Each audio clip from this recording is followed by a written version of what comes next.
بسم اللہ الرحمن الرحیم۔ السلام علیکم ورحمۃ اللہ وبرکاتہ۔ پیارے بچوں، سنڈے کلاس کا سلسلہ جاری ہے اور آج ہم سبق نمبر 19 لیسن نمبر 19 آپ کے سامنے پیش کریں گے۔ سب سے پہلے معمول کے مطابق بنیادی دینی باتیں بیان کی جائیں گی اور اس کا عنوان ہوگا اپنے معصوم ہاتھوں سے صدقہ و خیرات کیا کرو۔ اس کے بعد دو آیتیں، ان کا مطلب، دو حدیثیں اور ان کا مطلب، اور نبیوں کے تذکروں میں حضرت شموید علیہ السلام کا تذکرہ، اخلاق میں چند اچھی باتیں، اور زندگی کے آداب میں کھانے میں دوسروں کے خیال رکھنے کے سلسلے میں کچھ آداب، اور مسائل میں نماز کو توڑنے والی چند چیزیں، اس کے بعد اذکار میں چند دعائیں قرآنی، اور اس کے بعد سوالات و جوابات کا سلسلہ۔ پیارے بچوں، انسان دو قسم کے ہوتے ہیں۔ پہلی قسم انسان کی وہ جو خود اپنے کام آنا، دوسروں کے کام نہ آنا، اور انسان کی دوسری قسم ہے اپنے کام آتے ہوئے دوسروں کے کام بھی آنا۔ اس کا صاف صاف مطلب یہ ہے کہ انسانوں میں دو قسم کے لوگ ہوتے ہیں۔ یہ ایک وہ جو صرف اپنا ہی اپنا دیکھتے ہیں، اپنا کام، اپنا کھانا، اپنا پینا، اپنا سونا، اپنا آرام، اپنی راحت، اپنا نفع، اپنا فائدہ، اپنی غرض، دوسروں سے ان کا کوئی واسطہ نہیں ہوتا۔ اور دوسری قسم وہ ہوتی ہے جن کو اپنا کام بھی پسند، اپنے کام بھی وہ آتے ہیں اور دوسروں کے کام بھی آتے ہیں، خود بھی کھاتے ہیں، دوسروں کو بھی کھلاتے ہیں، خود بھی پیتے ہیں، دوسروں کو بھی پلاتے ہیں، خود کے آرام کا بھی خیال کرتے ہیں اور دوسروں کے آرام کا بھی خیال کرتے ہیں۔ غور کرو اور بتاؤ کہ ان دونوں قسموں کے انسانوں میں، ان دونوں قسم کے انسانوں میں کس قسم کا انسان بہترین انسان ہوتا ہے؟ خود اپنے کام آنے والا اور دوسروں کے کام نہ آنے والا انسان، یا اپنے کام آتے ہوئے دوسروں کے بھی کام آنے والا انسان؟ اگر تم واقعی ایک اچھے انسان ہو تو تمہارا جواب یہی ہوگا کہ بہترین انسان وہ ہوتا ہے جو اپنے لیے بھی جیتا ہے اور دوسروں کے لیے بھی جیتا ہے، وہ اپنے بھی کام آتا ہے اور دوسروں کے کام بھی آتا ہے۔ آؤ آج ہم اس عہد کے ساتھ زندگی گزاریں کہ ہم دوسروں کے کام آئیں گے اور صدقہ و خیرات کے ذریعے دوسروں کی مدد کریں گے۔ پیارے بچوں، ابھی سے تم اس بات کی عادت ڈالو کہ اپنے معصوم ہاتھوں سے غریبوں، محتاجوں، بیواؤں، یتیموں اور ضرورت مندوں کے درمیان صدقہ اور خیرات کرو۔ پیارے بچوں، آج ہم ایک اہم حقیقت تم سب کو بتلاتے ہیں کہ صدقہ اور خیرات کرنے سے ظاہری طور پر تمہارے پاس جو روپیہ پیسہ ہے وہ کم ہو جاتا ہے۔ مثلا تمہارے پاس 100 روپے ہیں اور تم 50 روپے کسی غریب کو دے دیتے ہو، تو ظاہر ہے کہ تمہارے پاس جو پیسے تھے وہ کم ہو گئے، 100 کے بجائے 50 ہو گئے۔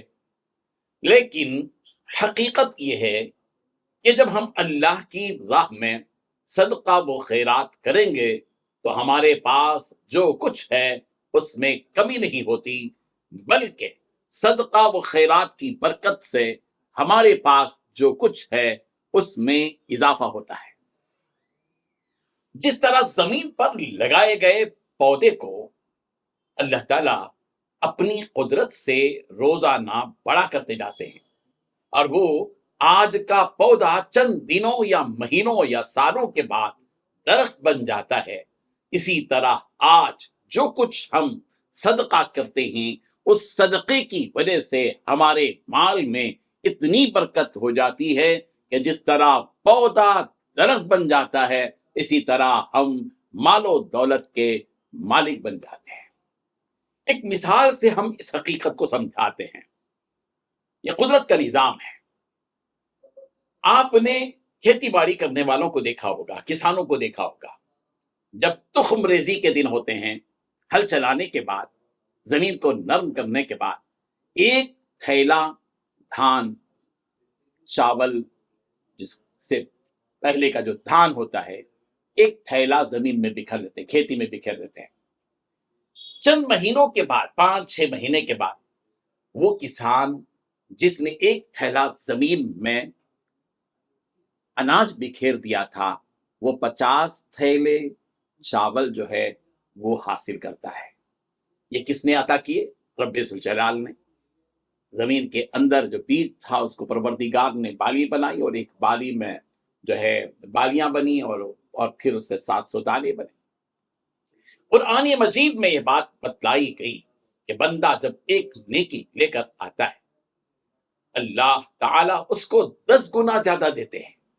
یہ تو کم سے کم ہے، ورنہ تو جس طرح کسان زمین میں ایک دانہ بوتا ہے تو اس دانے سے 7 بالیاں اگتی ہیں، اور ہر بالی میں 100 دانے ہوتے ہیں، اسی طرح جو اللہ کسان کو ایک دانے کے بدلے 700 دانے دیتے ہیں، اسی طرح اللہ تعالیٰ اپنے بندوں کو ایک کے بدلے 700 گنا زیادہ عطا کرتے ہیں۔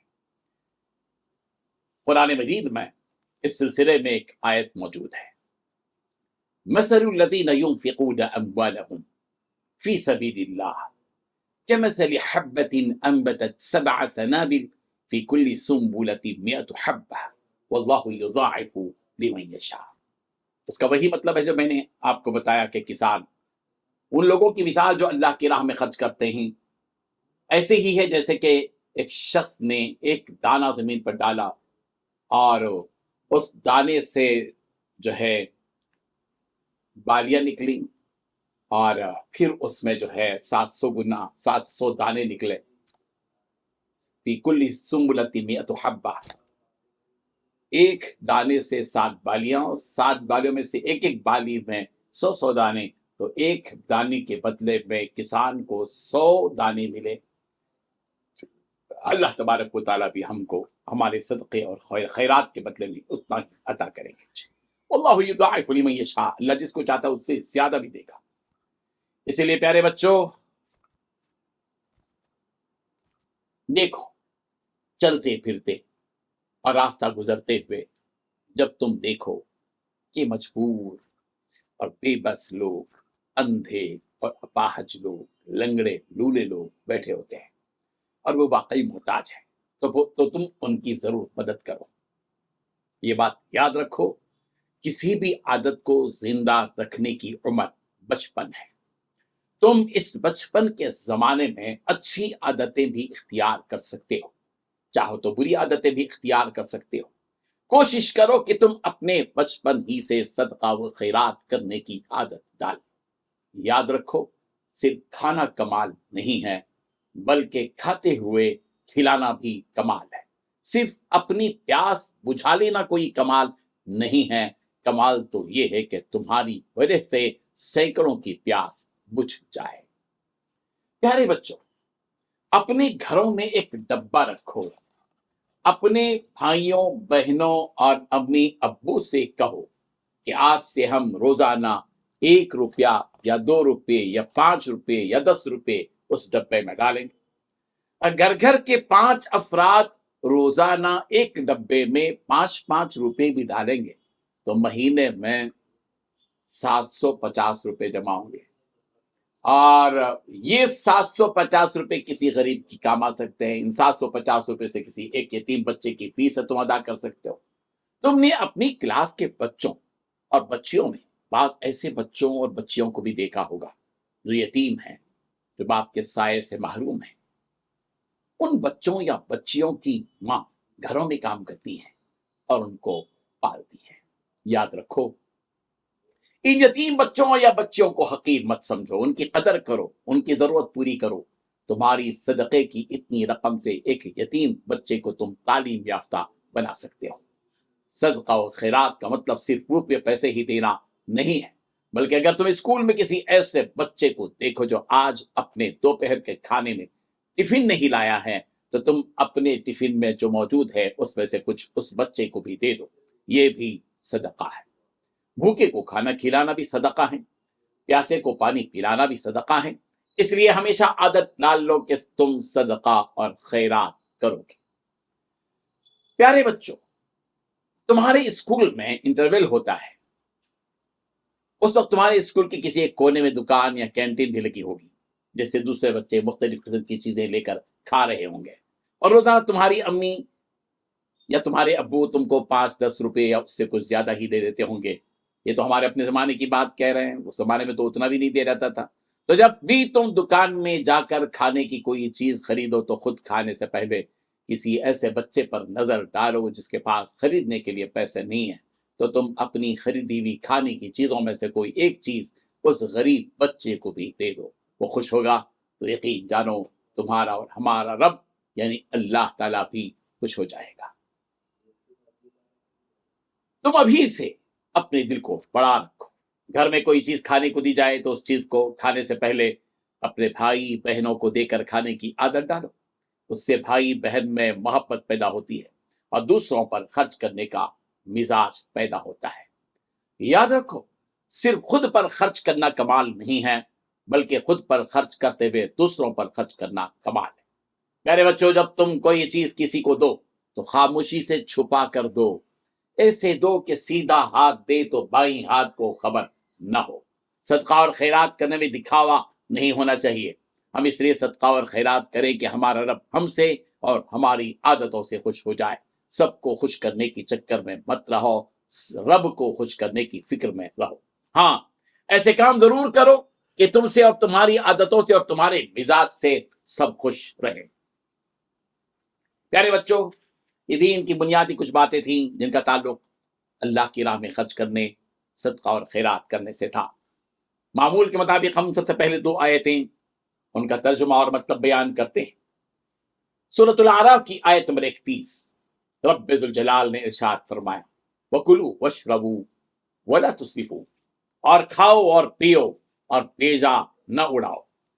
اللہ تعالیٰ نے کھانے اور پینے کے لیے جو چیزیں ہم کو دی ہیں وہ اسی لیے دی ہیں کہ ہم کھائیں اور پئیں اور دوسروں کو کھلائیں اور پلائیں، لیکن ان چیزوں میں اسراف اور فضول خرچی نہیں کرنی چاہیے۔ اسی برائی سے اس آیت میں روکا گیا کہ وَكُلُوا وَاشْرَبُوا، اور کھاؤ اور پیو، لیکن وَلَا تُسْرِفُوا، اسراف مت کرو، فضول خرچی مت کرو، بیجا مت اڑاؤ۔ دوسری آیت ہے سورۃ الاعراف کی، آیت نمبر 55 رب ذوالجلال نے ارشاد فرمایا، ادعوا ربکم تضرعا وخفیہ، اپنے رب سے عاجزی سے اور چپ کے دعائیں مانگا کر۔ ہم بندے اور ہم محتاج ہیں، اور اللہ تعالیٰ ہمارے آقا ہیں اور وہ کسی کے محتاج نہیں ہیں۔ ہمیں اپنے بے نیاز رب سے عاجزی کے ساتھ گڑ گڑا کر چپ کے دعائیں مانگنی چاہیے۔ 2 آیتوں کے بعد ہم 2 حدیثیں تمہارے سامنے پیش کر رہے ہیں۔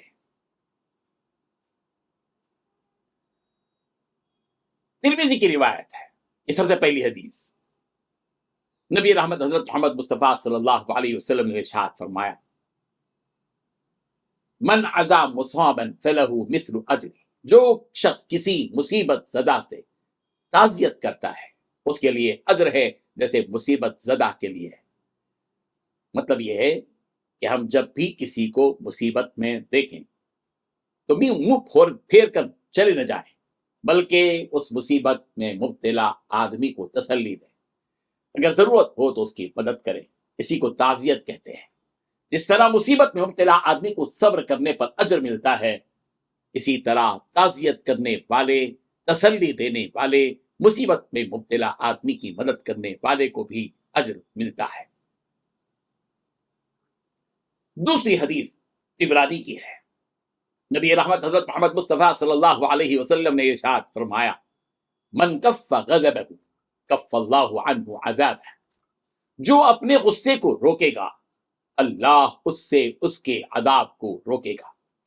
ہم کو جب بھی غصہ آئے ہم اس حدیث کو یاد کر لیں، بلکہ اس حدیث کو ہمیشہ یاد رکھ لیں تاکہ جب بھی غصہ آئے یہ حدیث یاد آ جائے۔ اگر ہم کسی دوسرے پر اپنے غصے کو روکیں گے تو اللہ تعالیٰ ہم پر سے عذاب کو روک دیں گے۔ اللہ اکبر! اگر واقعی کسی اللہ کے عذاب سے بچنا ہے تو جب بھی غصہ آ جائے معاف کر دو، غصے کو ٹھنڈا کر دو، پانی پی لو، کھڑے ہو تو بیٹھ جاؤ، بیٹھے ہیں تو لیٹ جاؤ، درود شریف پڑھو، تمہارا غصہ کافر ہو جائے گا۔ اس لیے اپنے غصے کو روکے رکھو. غصہ تمہارے اندر ہے، تم غصے کے اندر نہیں ہے. غصہ تمہارے قابو میں ہونا چاہیے، غصے کے قابو میں تمہیں نہیں جانا چاہیے. 2 حدیثوں کے بعد آج ہم اپنے معمول کے مطابق انبیاء کرام علیہ الصلوۃ والتسلیم کے ذکر کے سلسلے کو جاری رکھتے ہوئے حضرت شمویل علیہ السلام کا تذکرہ کرتے ہیں. حضرت شمویل علیہ السلام قاضی تھے اور تقوی و طہارت میں ان کا بہت اونچا مقام تھا. اللہ تعالیٰ کی طرف سے بنی اسرائیل کی رہبری کے لیے حضرت شمویل علیہ السلام کو نبوت عطا کی گئی. حضرت شمویل علیہ السلام کی تعلیم و تربیت بنی اسرائیل کے ایک بزرگ نے دی. جب حضرت شمویل علیہ السلام بڑے ہوئے تو تمام بنی اسرائیل میں ان کا مقام بہت بڑا ہوا اور انہیں نبوت کی ذمہ داری دی گئی. حضرت شمویل علیہ السلام تورات کے حافظ تھے. تاریخ کی کتابوں میں یہ بات موجود ہے کہ حضرت شمویل علیہ السلام حضرت ہارون علیہ السلام کی نسل میں سے تھے. نبی کے تذکرے کے بعد اپنے معمول کے مطابق اچھے اخلاق میں سے آج چند اچھی باتیں پیارے بچوں تمہارے سامنے ہم بیان کریں گے. پہلی بات، شوق اور ذوق سے پڑھیں. ایک ہے پڑھنا بغیر شوق کے، بغیر ذوق کے، ایک رسمی طور پر پڑھ لینا نہیں. ارادہ کرو جو بھی پڑھو گے شوق اور ذوق سے پڑھو گے. اپنی قابلیت اور صلاحیت سے استادوں اور ماں باپ کو خوش کریں. اللہ تبارک و تعالیٰ نے جو صلاحیت تم کو دی ہے اس صلاحیت کو صرف کھیل میں استعمال مت کرو، اس صلاحیت کو صرف گیم میں استعمال مت کرو، اس صلاحیت کو صرف گپ شپ کرنے میں استعمال مت کرو، اس صلاحیت کو صرف جوک سنانے میں استعمال مت کرو. وہ صلاحیت جو پروردگار نے تم کو دی ہے، وہ قابلیت جو تم کو دی ہے، اس صلاحیت اور قابلیت کے ذریعے تم اپنے اساتذہ کو بھی خوش رکھو، ماں باپ کو بھی خوش کرو اور ان کی دعائیں. اگر کوئی غلطی ہو جائے تو فوراً معافی مانگ لو. استاد سے متعلق غلطی ہو جائے معافی مانگ لو. ماں باپ سے، بھائی بہنوں سے، رشتے داروں سے، پڑوسیوں سے، اپنے بڑوں سے، کسی سے بھی کوئی کسی کے معاملے میں بھی کوئی غلطی تم سے ہو جائے تو تم پہلے ان سے معافی مانگ لو. محبت، اطاعت اور ادب کا پاس و لحاظ ہمیشہ رکھو. تمہارے دلوں میں محبت ہو، اطاعت کا جذبہ ہو، سامنے والے سے جو سلوک کیا جائے اس میں ادب کا پاس و لحاظ. یاد رکھو، نقل اتارنا، مذاق اڑانا، کسی کو بے وقوف بنانا، کسی کو ستانا اور تکلیف دینا، ایذا پہنچانا اسلامی تعلیمات کے سراسر خلاف. یاد رکھو، اسکول کے قوانین اور اصول و آداب کا ہمیشہ لحاظ رکھو. اسکول میں جب تم پڑھتے ہو تو قوانین لکھے ہوئے ہوتے ہیں، یا تمہارے اساتذہ یا پرنسپل جو بھی ہوتے ہیں یا ڈائریکٹر، تو آپ تمہیں بار بار بتاتے ہیں کہ یہ نہیں کرنا چاہیے، یہ کرنا چاہیے، یہ نہیں کرنا چاہیے، یہ کرنا چاہیے. یہ اصول ہیں، یہ آداب ہے، یہ قوانین ہیں. ان کا لحاظ رکھنا ایک مسلمان بچے پر لازم ہے. دوسروں کے عیبوں کے پیچھے نہ رہو، اپنے عیبوں کو دور کرنے کی فکر کرو. دوسروں کے عیبوں کو دیکھنے سے کوئی فائدہ تمہارا نہیں ہوگا. تمہارا فائدہ اسی وقت ہوگا جب کہ تم دوسروں میں وہ جو عیب دیکھ رہے ہو پہلے یہ دیکھو کہ وہ عیب میرے اندر ہے یا نہیں، اور اگر ہے تو اس عیب کو دور کرنے کی فکر کرو. پیارے بچوں، اس کے بعد ہم زندگی گزارنے کے آداب میں کھانے کے دوران دوسروں کے تعلق سے چند آداب ہیں جو خیال رکھنے کے ہیں. یاد رکھو، خادم کو اپنے ساتھ کھلانا یا کم از کم اس کو کچھ نہ کچھ دے دینا چاہیے. ایسا نہیں کہ خود پورا کھا رہے ہیں اور خادم بھوکا بیٹھا ہوا ہے، بالکل درست نہیں ہے. حاضرین کو کھانے پر بلانا چاہیے. جب تم دسترخوان پر ہو، کھا رہے ہوں اور تمہارے سامنے لوگ بیٹھے ہوئے ہوں، یہ نہیں کہ تم کھاتے چلے جاؤ، کسی کے پر نگاہ مت رکھو. بعض لوگ دسترخوان کو دیکھنے کے بعد سب کچھ بھول جاتے ہیں، انہیں صرف کھانا یاد رہتا ہے. یہ غلط ہے. دسترخوان پر بیٹھیں، حاضرین میں سے جو تمہیں نظر آئیں بلاؤ، تشریف لائیے، آپ بھی کھائیے ہمارے ساتھ، آئیے. یہ ہے اخلاق، یہ ہے آداب. کھانے کی مقدار کم ہو تو ایک دوسرے کو ترجیح دو. ایسا نہیں کہ جتنا کھانا رکھا ہوا ہے مقدار میں کم ہے، زیادہ لوگ ہیں، گھپ ڈال لو دال عبداللہ گڑ تھیلے میں. ایسا نہیں ہونا چاہیے، بلکہ دوسروں کا خیال رکھنا چاہیے. ساتھیوں کے مزاج کی رعایت کرتے ہوئے کھاؤ. سامنے والے کا مزاج کیا ہے اس کے مزاج کو سامنے رکھو. کھاتے وقت موت یا کسی ناگوار چیز یا بیماروں کا تذکرہ مت کرو. اس سے جو حاضر ہوتے ہیں ان کے دلوں میں کدورت پیدا ہوتی ہے. کھانے کے دوران ہمارے شریک، ہمارے ساتھ جو لوگ کھا رہے ہیں ان کو دیکھتے مت رہ جاؤ. ظاہر ہے کہ وہ برا مانے گا اور وہ یہ خیال پیدا کرے گا کہ مجھ کو کھاتے ہوئے وہ غور سے دیکھ رہا ہے، کہیں مجھے نظر نہ لگ جائے۔ اور ایک بات یاد رکھو کہ اکٹھے کھانے میں سب کے ساتھ فارغ ہونا چاہیے، جب سب مل کر کھا رہے ہو تو سب کے ساتھ فارغ ہونا چاہیے۔ ہاں الا یہ کہ تمہیں کوئی سفر ہے، کہیں جانا ہے، جلدی ہے، ضرورت ہے، تقاضے ہیں، تو اس وقت گنجائش ہے، لیکن عام طور پر جب اکٹھے کھا رہے ہوں تو سب کے ساتھ شروع کیا تو سب کے ساتھ ختم کرو۔ دوسروں کے یہاں کھانا کھا کر ان کے واسطے خیر و برکت کی دعا کرو، کھلانے والے کو یہ دعا دو، اکل طعامکم الابرار وصلت علیکم الملائکہ وافطر عندکم الصائمون۔ اور یہ بھی پڑھ سکتے ہیں اللہم اطعم من اطعمنی واسقی من سقانی وجعلنی من المسلمین۔ اور دوسری دعا یہ ہے اللہم بارک لہم فیما رزقتہم واغفر لہم وارحم۔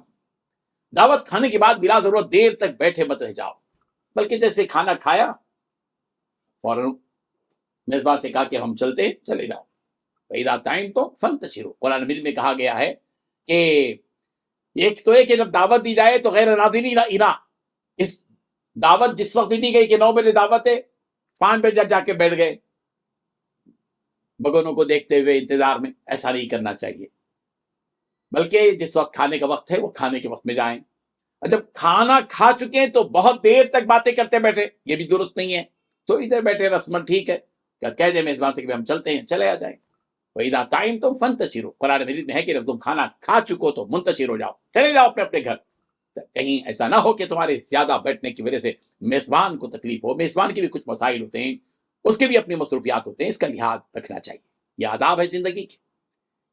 درود و سلام ہو نبی رحمت حضرت محمد مصطفیٰ صلی اللہ علیہ وسلم پر کہ آپ نے ہم سب کو یہ تعلیمات دی ہیں، اتنی پیاری تعلیمات، اتنی پیاری تعلیمات۔ اللہ تعالیٰ ہم سب کو ان تعلیمات کی قدر کرنے کی توفیق عطا فرمائے۔ پیارے بچوں، اس کے بعد ہم شریعت کے کچھ مسائل بیان کرتے ہیں، اور آج نماز کو توڑنے والی چند چیزیں بیان کریں گے،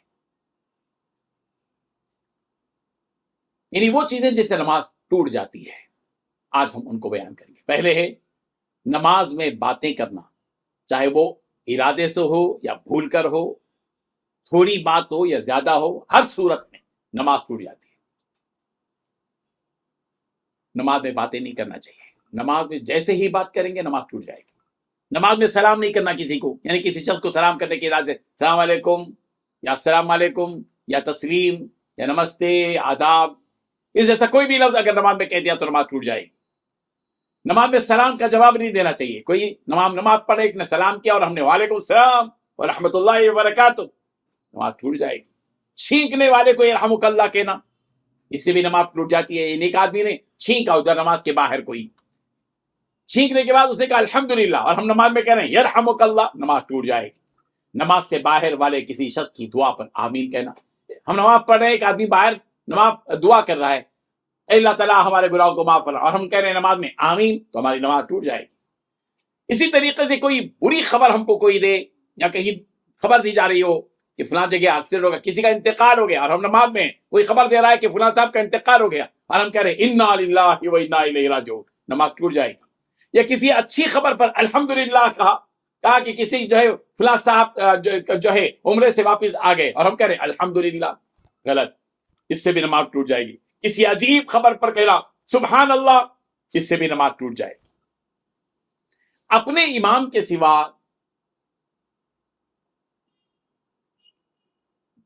دوسرے کو لقمہ دینا، اپنے امام کے سوا کسی دوسرے کو لقمہ دینا۔ مثلا ہم ایک جگہ جماعت نماز پڑھ رہے ہیں، امام صاحب سے غلطی نہیں ہوئی، امام صاحب جو غلطی کریں گے اس میں لقمہ دیں گا مقتدی، تو اس سے کوئی فرق نہیں آئے گا۔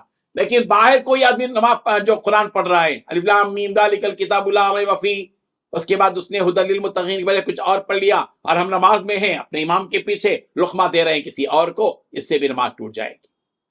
درد یا رنج کی وجہ سے کہنا، اس سے بھی نماز ٹوٹ جائے گی۔ قرات میں غلطی کرنا، غلطی بتانا قرات میں کسی کی، یعنی نماز میں ہم پڑھ رہے نماز، باہر کوئی نماز قرآن شریف پڑھ رہا ہے اور اس کی غلطی بتا رہے ہیں، یعلمون نہیں ہے، فعلون ہے، غلط، اس سے بھی نماز ٹوٹ جائے گی۔ قرآن شریف کو دیکھ کر پڑھنا، قرآن شریف پڑھنے میں کوئی سخت غلطی کرنا، اس سے بھی نماز ٹوٹ جائے گی۔ عمل کثیر کرنا، یعنی کوئی ایسا کام کرنا جس سے دیکھنے والے یہ سمجھیں کہ وہ نماز نہیں پڑھ رہا ہے، ایسا عمل کرنے سے بھی، جس کو عمل کثیر کہا جاتا ہے، اس سے بھی نماز ٹوٹ جاتی ہے۔ پیارے بچوں، یہ چند باتیں تھیں اذکار نماز، پرانی دعائیں۔ ایک دعا کے ساتھ ہم اذکار نماز سے متعلق بات کہتے ہیں۔ ایک دعا یاد کر لیں، ربنا لا تزغ قلوبنا بعد اذ هديتنا وهب لنا من لدنك رحمة انك انت الوهاب، سورہ آل عمران آیت نمبر 8، جس کا ترجمہ یوں ہے، اے ہمارے پروردگار، ہمارے دلوں کو کچ نہ کیجیے بعد اس کی کہ آپ ہم کو ہدایت کر چکے ہیں، اور ہم کو اپنے پاس سے رحمت خاص عطا فرمائیے، بلا شبہ آپ بڑے عطا فرمانے والے ہیں۔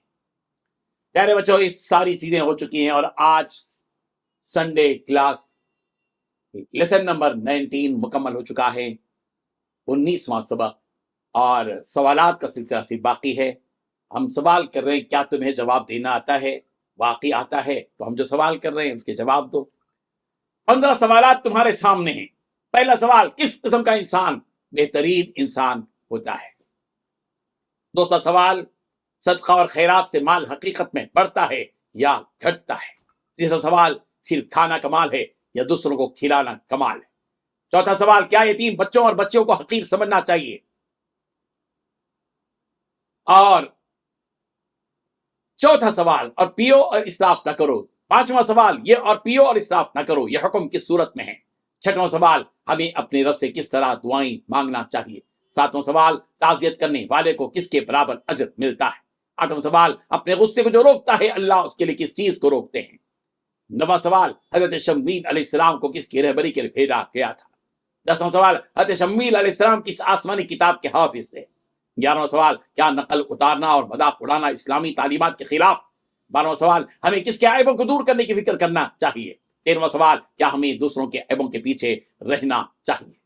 14واں سوال، کھانے کی 3 آداب بیان کرو۔ 15واں سوال، سنڈے کلاس سے تمہیں کیا کیا فائدے ہوئے؟ یہ 15 سوال، اور میں سمجھتا ہوں کہ آج کے سوالات میں اہم ترین سوال یہ کہا جائے گا جو مسلسل تم 15 اتوار سے سن رہے ہو۔ ہم تم سے یہ جواب چاہتے ہیں کہ کیا تم کو واقعی سے فائدہ ہو رہا ہے؟ اگر فائدہ ہو رہا ہے تو کس قسم کا فائدہ ہو رہا ہے بتاؤ، ہمیں خوشی ہوگی اگر واقعی تمہیں فائدہ ہو رہا ہو۔ ہم اپنے بچوں کے فائدے کے لیے سب کچھ کر رہے ہیں، ہمارے اپنے فائدے سے زیادہ، ہمیں اپنے مفاد سے زیادہ تمہارا مفاد مطلوب ہے، مقصود ہے، پیارا ہے۔ اسی لیے ہم گزارش یہ کرتے ہیں اپنے بچوں سے کہ جو کچھ کے سیکھ رہے ہو ذوق سے سیکھو، اپنے دوستوں کو، اپنے رشتہ داروں میں جو بھائی بہن لاؤ سنڈے کلاس کے اس پروگرام میں، انشاءاللہ تمہارا بھی فائدہ ہوگا، تمہیں بھی اجر ملے گا، اور تمہارے ساتھیوں کا اور دوستوں کا اور احباب کا اور بھائی بہنوں کا فائدہ ہوگا۔ اللہ تعالیٰ ہم سب کو عمل کی توفیق عطا فرمائے۔ ہمارے پیارے بچوں سے ہم جدا ہوتے ہیں، اگلے اتوار تم سے پھر ملاقات ہوگی، اور 20واں سبق لے کر ہم تمہارے سامنے حاضر ہوں گے۔ اسی کے ساتھ اللہ حافظ، جزاک اللہ خیرہ، السلام علیکم ورحمۃ اللہ وبرکاتہ۔